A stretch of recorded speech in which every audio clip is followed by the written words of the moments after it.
Death at Daisy's Folly. Chapter 10. Did ye not hear it? No, 'twas but the wind of the carriage rattling o'er the stony street. On with the dance, let the joy be unconfined. No sleep till morn, when youth and pleasure meet to chase the glowing hours with their flying feet. Lord Byron, Destruction of Sennacherib. The kitchen and scullery maids had just gotten started with the washing up, and the butler and several footmen were serving after-dinner wines and cordials in the drawing-room while the evening's entertainment was under way. Lawrence had laid out Mr. Marston's clothes and had attended to his before-dinner needs.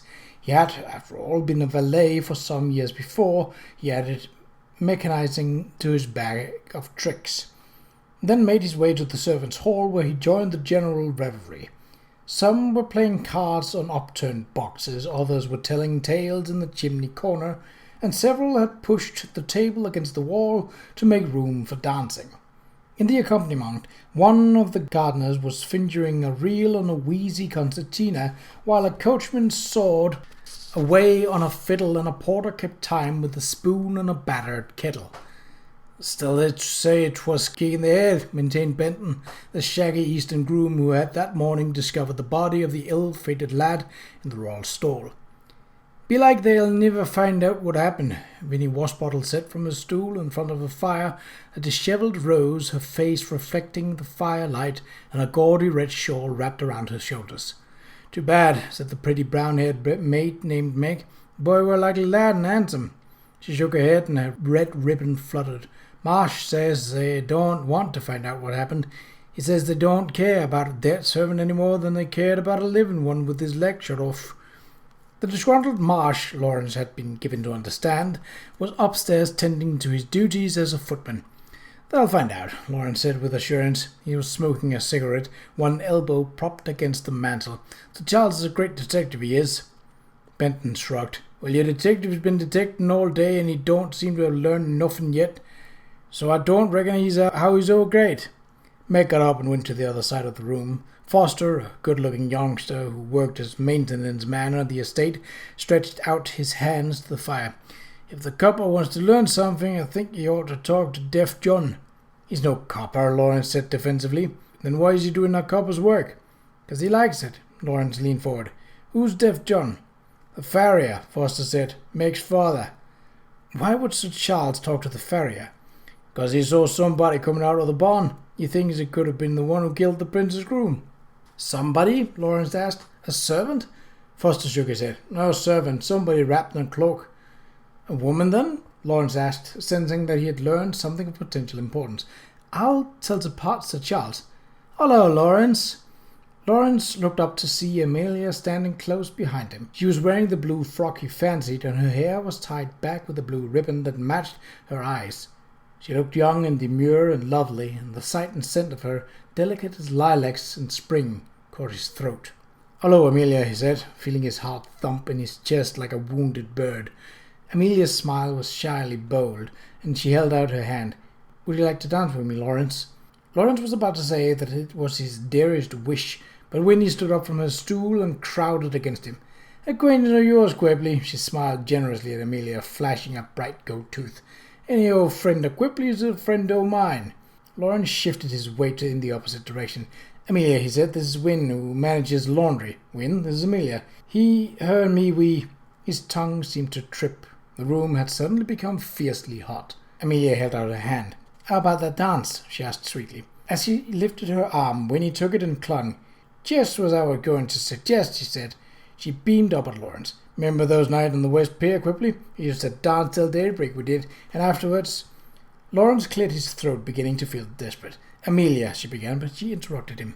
"Oh, that's all right, Lawrence," she said, lifting her chin. "I can see you are otherwise engaged." She turned to Foster, who had taken his eyes off her since he came in. "You look like the sort who likes to dance too, love," she said gaily. "Shall we?" And Lawrence, feeling the Saharan winds of jealousy blowing through his soul, was forced to yield to the iron grip of Winnie Washbottle, while Amelia and Foster whirled around on the floor on flying feet. Upstairs the diner was in over an hour, as it always was when the prince was a table guest. The women having adjourned to the drawing room, and the men pushed back their chairs and settled down to their customary port and cigars. They had broken into two groups, those at Lord Warwick's end of the table and those around the prince. After his glass had been filled and then filled again, the prince caught Charles's eyes and beckoned. Guessing what was wanted, Charles stepped behind the prince's chair and quietly reported the outcome of his investigation. His Highness grunted, obviously displeased. "What am I to tell Alex, then?" He puffed his cigar. "Come now, Charles, you are bound to have found a clue or two." Charles sighed. The prince had a reputation for refusing to let go of an idea that he fancied. "Unfortunately, the boy's body was relocated prior to my arrival, sir. The stall from which it was taken had been so thoroughly disturbed that I could learn nothing more there. As I said, the lad's injury might have been caused by a horse, but it could also have been inflicted from a fall from the loft above, or by a blow from a blunt instrument. I doubt that even a surgeon's examination would tell us more." The prince puffed on his cigar. "Have you questioned all the servants?" "I've spoken to the grooms and the stable boys. No one admits to seeing anything." "Well then, question them again, damn it! Someone is hiding something, I'm convinced of it. If you don't learn anything from the stable staff, question the others." "All 80 of them?" Charles asked, carefully showing no expression. "As well as the servants of the guest? How else are you going to find out what happened?" The prince thrust his cigar back into his mouth and spoke around it. "Daisy had given me to understand that you're going along tomorrow morning's little expedition." "She has asked me to photograph the occasion, yes," Charles said. "Of course," he added generously, "if your Highness would prefer me to stay at Easton and question the servants." "Question the servants in the afternoon," the prince said with a wave of his hand. "By all means, come with us. The more the merrier." He sighed ruefully. "I must say, I don't know why Daisy wants to inflict on me the ugly sight of a mass of wretched souls in a workhouse, but she has a generous heart easily moved. One credits her with benevolent intentions." He glanced down at the table at Bradford, who was talking to Kirk Smythe, the young guards lieutenant. "And I am to ride in your Daimler, Marston?" Bradford looked up. "Oh, yes, sir," he said eagerly. "You know how to pilot the blasted thing, I trust. It is in good working condition." "Oh, right, sir, tip-top." Bradford cleared his throat. "Of course, you know, sir, the Daimler is imported. I fear we have let France and Germany have the lead where motor car manufacture is concerned, unless we begin producing English automobiles in England." "That's fine, then," the prince said, standing. "I wouldn't fancy having to give the bloody thing a push." He raised his voice so it could be heard at the length of the table. "Brookie, what do you say, Warwick, old chap? Shall we join the ladies? I understand they expect us to dance with them." He turned to Charles with a more kindly look.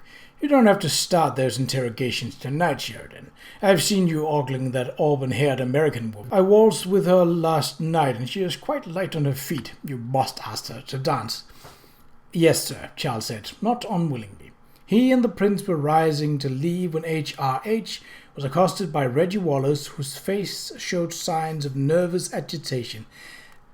"Bertie, there's something we must discuss," he said, peremptorily. He glanced at Charles and the 3 or 4 others in the nearby group. "A private matter of some delicacy." The prince patted his bulging waistcoat and puffed on his cigar. "Let us not speak of unpleasant things tonight, Reggie. I'm looking forward to being entertained by the ladies." Wallace shook his head stubbornly. "This is a matter of urgency, sire," he said.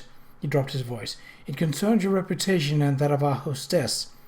"Ah, more of that," the prince said with irritation. "In that case, it can surely keep until breakfast. Deliver it to me with the sausages, eh?" Wallace was about to say something more, but a dark look from the prince silenced him quickly. Upstairs, a space had been cleared at one end of the elegant gaslit drawing room. A group of musicians was seated in front of the green velvet draperies and had struck up a gay Strauss waltz. The prince went to Lady Warwick, bowed low over her hand, and led her onto the floor, which was a signal for the rest of the gentlemen to search out partners. Charles stood off to one side watching. Having just been assigned the unwelcome and, to his way of thinking, pointless task of interviewing a horde of servants, he did not very much feel like dancing. What he wanted most was to sit and talk quietly with Kate and forget about investigations. He wanted to broach the subject he had been considering before dinner, although he hadn't yet thought of a good way to do so. Charles had never before admitted to being in love, and let alone made a proposal, and he felt like an awkward schoolboy. But he reminded himself he did not intend to propose marriage, at least not yet tonight. He intended merely to sound Kate out on the subject, that was all, to see what her feelings were. He was about to go in search of her when he was stopped by the man to whom Bradford had been talking at the table. "I don't believe we've met," said the officer, a handsome young man of military bearing. He sported a small blonde moustache, and his pale hair was brushed smoothly back from a broad forehead. "Andrew Kirk Smythe," he said, "Scots Guard, taking a few days off from manoeuvres in the New Forest." "Charles Sheridan," Charles took his hand. The life of a young officer in the Foot Guards could be quite pleasant, he knew. Soldiering here at home was not taken very seriously, and the mess was run by civilian caterers, so that the food and wines were quite civilized. Most officers did themselves well, and it looked as if Kirk Smythe was no exception. Underneath the young man's smart savoir-faire, however, Charles thought he detected a certain uneasiness. "Couldn't help overhearing you and HRH," Kirk Smythe said. He smoothed his mustache and gave Charles an ingratiating smile. "I say, old man, it's a beastly job you've got there, talking to all those servants." "Right," Charles said ruefully. "A devil of a job." Kirk Smythe straightened his shoulders as if he were coming to attention. "Well then," he said crisply, "I shall be glad to offer my services. If it would lighten your burden, I can undertake to interview the outdoor staff." Charles was mildly amazed. He wouldn't have expected a young guard lieutenant, particularly one so meticulously turned out, to volunteer for such a distasteful duty. What was his incentive? "I appreciate the offer," he replied, "but surely you have more pressing demands on your time." "Wouldn't want you to get the short end of the stick," Kirk Smythe muttered. "Been in thankless positions too often myself." From the young man's sleek, well-groomed appearance, Charles doubted that he had ever found himself in any sort of thankless position. His mistrust must have shown in his face, for Kirk Smythe added, with clear discomfort, "I've been at Easton several times before, you see. I know my way around. What do you say?" "Yes," Charles said thoughtfully. "Well, let's talk tomorrow, shall we? I don't expect to start the interviews until sometime in the afternoon, in any event." Kirk Smythe drew his heels together and all but saluted. "Righto then," he said. "Now, if you'll excuse me, a certain beautiful lady is waiting to dance with me." He motioned with his hands in the direction of several ladies sitting on the other side of the room, among whom Charles saw with dismay was Qa'Rajh. As it turned out, Kirk Smythe had another target in his sights. Next to Kate were Lady Rowena Rochdale and her daughter Celia. As Charles watched, Kirk Smythe possessed himself of Lady Celia's hands with a confidence that betrayed a prior arrangement. As they danced off, Lady Rochdale followed them with her eyes, frowning, clearly not pleased with the partner her daughter had accepted with such alacrity. He guessed that the mother had higher marital aspirations and would remove her daughter from her admirer's grasp. Kirk Smythe was about to get, in his own words, the short end of the stick. Charles shook his head. That was what had put him off of marriage for so long, the artifice of it, the social maneuvering that went with it, the family ambitions that attached to it. He wanted none of that where his own marriage was concerned, although he suspected that the minute his mother knew of his interest in Kate, the questions would begin. Who was she? Who were her parents and grandparents? Where in England did she come from? When did she come out? Which was a decorous way of inquiring about her age. What were her circumstances, meaning, did she bring her own fortune, or would her family provide an adequate allowance? At the thought, his insides shriveled. No, if he were to marry, it would best be done without consulting his mother at all. He walked across the room, greeted Lady Rochdale more courtly than he had intended to, and turned to Kate. She looked more beautiful this evening than he had ever seen her before. Her russet hair was piled high on her head and decorated with peacock feathers. She wore a green silk gown that exactly matched the emeralds at her white throat. He found himself thinking that the family diamonds would look much more lovely on Kate than on his sister-in-law, and wrenched his eyes away. "I'm afraid I'm not a particularly good dancer," he confessed, and saw Lady Rochdale's right eyebrow go up at his unusual candor. "But if you would care to risk a waltz—" "Thank you," she said promptly, rising from her chair with a smile. "To tell the truth, I'm not especially fond of the waltz, Sir Charles." She nodded at Lady Rochdale, whose left eyebrow had risen to match her right, and took the arm that he offered him. "Perhaps we could just walk." They strolled down the ornate room, glanced at the paintings and statuary arrayed along the wall, while Charles, who was not practiced at small talk, tried to find a smooth way into the topic that he wanted to open up. Try as he might, though, he could not think of how to begin. It was not a subject one could come at obliquely, and it seemed much too direct to just blurt out, "I've been thinking of marriage, Kate, and I would like to hear your views on the topic." Kate, for her part, thought that Charles was probably preoccupied with the investigation that he was carrying out for the prince. It was a matter in which she had compelling interest as well, for Beryl Bardwell had decided that a murder in the stable, suitably disguised of course, so that it could not be traced to Eastern Lodge, would lend drama to the loves of Lady Lenore. As to who was murdered, well, Beryl Bardwell had not yet determined that. She was deliberating between Lady Lenore's former lover and her husband, and had begun to think that Lady Lenore's present lover might be a reasonable suspect. Or perhaps it would be the other way around. The current lover would be killed, the murderer none other than the jealous husband with the former lover as one of the prime suspects. "How are you progressing with your investigation?" Kate asked, hoping he would respond with details that might help Beryl Bardwell to plot. "What else have you learned about the Sable boy's death?" "There's nothing to tell you," he said, "only that the prince has asked me to extend my interviews to all of the servants." Kate was momentarily taken aback by this statement. "All of them? That task will take at least a week." "It will take days in any event," he said glumly, "and I have no confidence that anything will be learned at all." They had come to an upholstered bench at the far end of the drawing room. "Would you care to sit?" They sat down, and Kate folded her gloved hand in her lap, remembering her thoughts of that morning. Like it or not, she had to face the truth.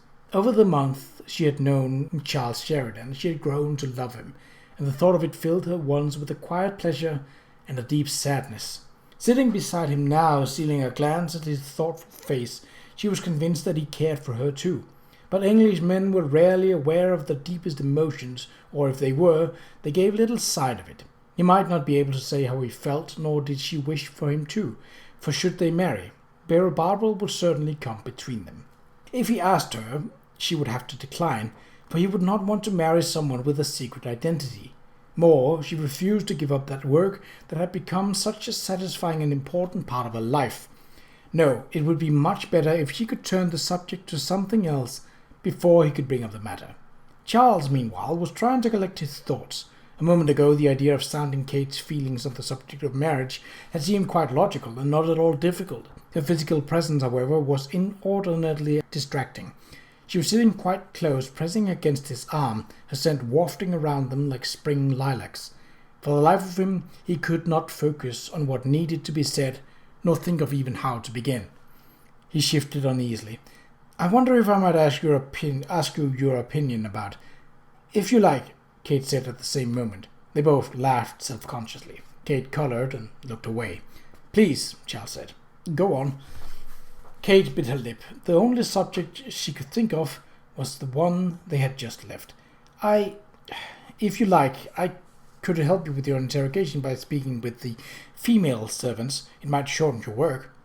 Charles found himself sharply annoyed. He wanted to tell the woman about his changed personal situations, explore her feelings about marriage, and she wanted to talk about the confounded investigation. He shook his head, bemused. She was a most unusual woman, with quite peculiar tastes. Try as he might, he could not fathom her interest in criminal matters. "My dear Kate," he said stiffly, "you were of inestimable help on 2 other investigations in which I was engaged during the past year, and I am grateful. It is pointless, however, to involve you in the drudgery of this one. While there may well have been a crime, I fear that any evidence has been permanently destroyed." He paused. "It is on another matter entirely that I have been thinking of speaking to you." "Another matter?" She turned her head to one side. "How can you think of anything else when your investigation is of such importance? Apprehending the boy's killer, if indeed he was the victim of foul play, has the highest priority, does it not?" He cast about for inspiration. How the devil did one speak about marriage with a lady who kept pressing him about murder? But he could think of nothing. Suddenly, and to his enormous astonishment, he heard himself blurting, "Blast it all, Kate, I had meant to ask you to marry me." She looked at him, her gaze unreadable. She said nothing for a moment, then asked, in a small voice, you had meant to ask?" "Yes," he said, wretchedly conscious that he was making a fool of himself, and a great mess of the subject he had intended to discuss with rational succinctness. "Yes, in a word, that is, yes." He cleared his throat. "But something I learned recently had caused me to question whether a union between us would be wise." She looked down at her gloved hand, tightly clasped. "I think you're quite right to question your impulse, Charles. The subject is not one we can properly discuss." He frowned, irrationally seized by a desire to dispute his own statement. "Is the thought of our marriage so preposterous?" he asked. "After all, we've known one another for over a year and have had remarkably amiable association." He paused, awkwardly conscious that something more ought to be said in support of a proposal of marriage. "And I do care for you, Kate. More than I ought, perhaps. That is, I mean to say..." He stopped, covered in confusion. She lifted her head and her eyes met his. "You said that something you learned recently caused you to question your intention. May I know what it is?" The room had grown so insufferably hot that Charles could scarcely breathe, and he could feel the sweat trickling down his neck under his infernal collar. He could tell her that he would shortly inherit the family title and become the 5th Baron of Somersworth, but that was only the beginning. To enable her to fully understand the heavy burden of duty and responsibility that was about to settle on his shoulders, he would have to tell her his entire family history, which would take hours. And even then, she could not understand the subtleties of the system of primogeniture, or the almost feudal obligations that bound a landowner to land and tenants. How could she, being an American, they had freed themselves of all such restraints? "The matter is of such gravity and weight that I have scarcely managed to absorb it myself," he said finally, and with far more stiffness than he had intended. "Let it suffice to say that my family obligations make it difficult for me to..." "My dear Kate, there you are!" It was Daisy Warwick, with Lady Lillian in tow. "I do hope I'm not interrupting. I have a proposal to make." Kate looked up with a strained smile. "Interrupting? Why no, of course not." Lady Lillian stepped close to Charles. "While Miss Ardley is speaking to our hostess," she said demurely, "perhaps you might ask me to dance." Charles wrenched his eyes away from Kate. "I regret to say that I'm not a good dancer, Lady Lillian. "Stuff and nonsense," Lady Lillian exclaimed prettily. "The problem is that you have not yet found the right partner. Do come, we'll have such fun." She took his hand, tugging gently. Before Charles knew it, they were circling the floor. Deeply shaken, Kate watched Charles put his arms around Lillian Forsyth and dance away with her. A moment ago he had been about to tell her why he had changed his mind about asking her to marry him. What reason would he have given? That his family would not tolerate his marriage to an Irish-American woman, or that he had discovered the identity of Beryl Bardwell and had decided that he could not marry a woman who practiced such an occupation. "And so I would like you to go with us," Daisy was concluding. "Please forgive me," Kate pulled her attention back to the conversation. "Where are you going?" "To Chelmsford," Daisy said. "Oh, yes, to the workhouse." In spite of herself, her eyes had gone back to the dancing. For a man who didn't waltz, Sir Charles was managing quite adequately. She frowned. Was it really possible that he knew about Beryl Bardwell? Yes, of course it was. She had tried to conceal her work from the servants at Bishop's Keep, but she had seen their secret smiles when they came upon her in the act of writing. They undoubtedly knew. It was possible, no, it was quite likely that Amelia had told Lawrence, who had told his master, who... "Excuse me, you know about the expedition?" Daisy repeated with some annoyance for what must have been the second time. With an effort, Kate turned away from the dancers. If Sir Charles had changed his mind about asking her to marry him, that was all to the good, actually. It would have embarrassed them both when she refused him, as she fully intended to do. And if he preferred to dance with a woman so blatantly obvious about her intentions, well, that was his affair. Out of the corner of her eyes, he saw Charles step squarely on Lillian Forsyth's instep, and felt wickedly glad. "My maid mentioned the excursion to me," she said. "I understand His Royal Highness is going along." A trace of bleak humour, and then perhaps something darker, flickered across Daisy's face and disappeared. "There's no keeping a secret from the servants' hall," she said with a resigned sigh. "But since you already know about it, I suppose I don't have to explain. The Prince will be riding in Mr. Marston's Daimler, and Sir Charles and I, well, he is to photograph our tour, will be following in the brougham. It occurred to me that since you are interested in improving the lot of the poor, you might be interested in seeing the workhouse, and I am sure that your lively company would make the visit more interesting for His Highness." So Charles was going? Then she should not, Kate thought, for it would be too uncomfortable. She spoke regretfully. "Thank you for the invitation. I would like to go, but I fear I must decline. Perhaps another time when—" Her eyes went toward the dancing couples. Daisy followed her glance. "Does this have to do with Sir Charles?" "I'm afraid so," Kate said ruefully. She colored. "You see, he does not— that is, I cannot—" She stopped, thinking that her face and manner were giving too much away. "I fancy I see a great deal, my dear," Daisy said gently. She touched Kate's hand. "These things do work themselves out, though. If you are meant for each other, fate will offer you a way. With Charles' changing circumstances, there will be a great many opportunities, I should think." Kate frowned. "His changing circumstances?" "His brother's tragic illness quite alters his situation, of course. When Lord Robert is gone and Charles comes into the title—" She tilted her head, frowning. "But you look as though this is news to you, my dear. Am I telling you something you did not know?" Kate nodded mutely. She had not known, but it all made perfect sense now. Charles's brother was dying, and he would inherit the baronetcy. He cared for her, but he knew she could not bear to live in London during the season, or go to balls, or host house parties, and even if Kate were willing to try, there was Beryl Bardwell, who would be both a constant thorn and a potential embarrassment. His family, all proper English aristocrats, she was sure, would be mortified if he brought home an Irish-American bride with the unfortunate habit of scribbling stories. No wonder he didn't think it wise for them to marry. She completely agreed. In fact, she thought it a perfectly ludicrous idea. "I'm frightfully sorry, Kate," Daisy said. "I fear I've told you something that Charles intended to tell you himself." Kate was about to reply, but she was interrupted by a polite, "Pardon me, Miss Adley, but I wonder if you might enjoy a waltz." The speaker was Sir Friedrich Temple, whose stern eye had fallen on her once or twice during dinner. His face was softer now, and he was smiling.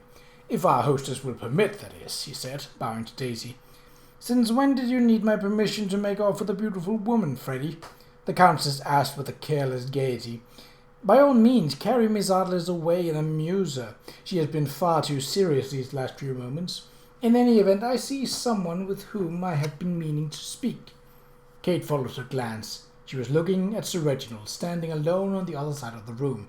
And then, before Kate realized what had happened, Sir Friedrich had whirled her away, dancing amongst the others.